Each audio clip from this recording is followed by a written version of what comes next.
kami ho ng mga nag-invite sa inyo, meron ho kaming pinagkakabalan. Siguro, paliwanag ko sa inyo saglit lang. So, ang amin, pakinggan nyo lang po. At itong ipapaliwanag ko, wala naman po itong commitment, wala ho itong pilitan. Ibig sabihin, kung halimbawang magugustuhan nyo at gusto nyong gawin, pagtulungan ho natin. Maliwanag po ba?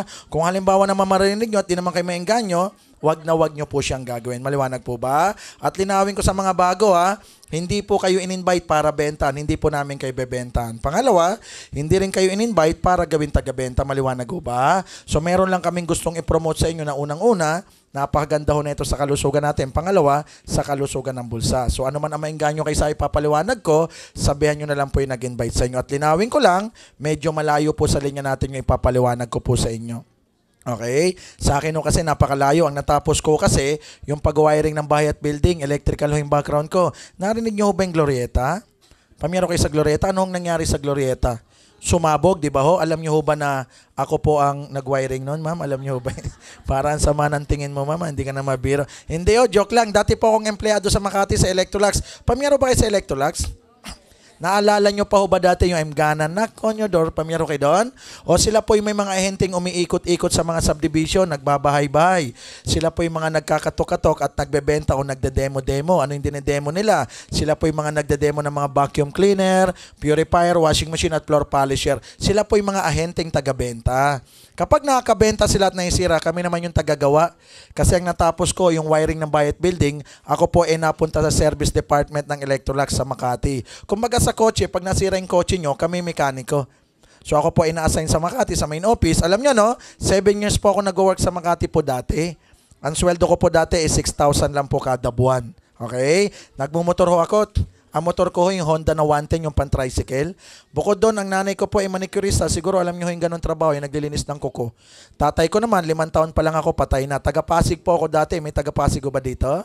O marami, no? So kami po likod ng palengke ng Pasig. Ang likod namin Ilog Pasig. Diyan lang po ako sa Villa Antonio Compound, papuntang Acacia.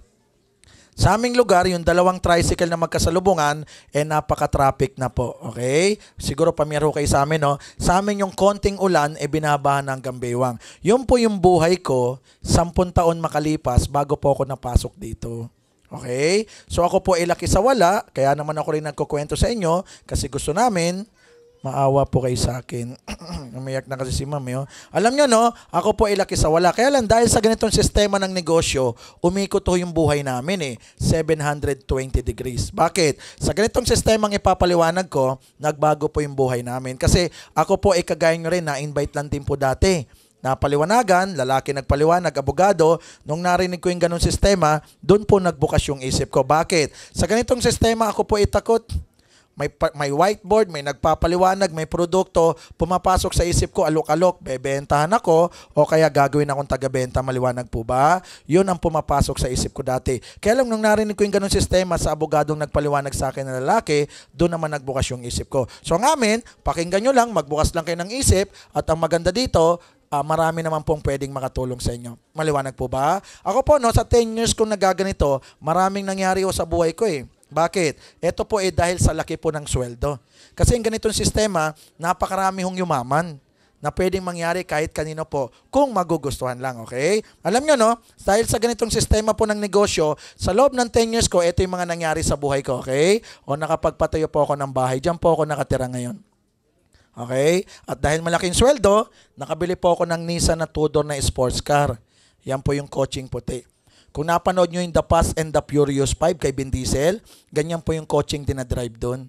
Yan po yung 370Z. 2 lang ho nakakasakay dyan. Sino yung 2? Ako at ikaw lang, ma'am.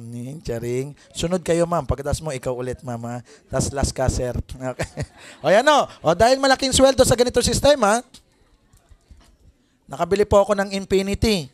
Nakabila akong Chrysler, kaya nga umikot ho yung buhay namin dito From galing sa mahirap na umasenso po, okay? Bukod doon, dahil malaking sweldo, yan nakabili po akong Land Cruiser, nakabili akong FJ Cruiser, ngayon po, kabibili ko lang po ng bagong Porsche Cayenne. Ganun po yung kotse ni Manny Pacquiao, nabili ko yun 10 milyon mahigit. So marami nangyari sa akin dito sa ganito sistema. Kasi alam niyo yung papaliwanag ko, yung ganitong sistema, maraming yumaman. Alam niyo meron akong 2 kumpanyang nasalihan po at yung po napalakas namin at ako po tumagal ng total po 10 years. Sa 10 years, ako po yung laging number 1 nila, ako po yung nagiging icon at Hall of Famer nila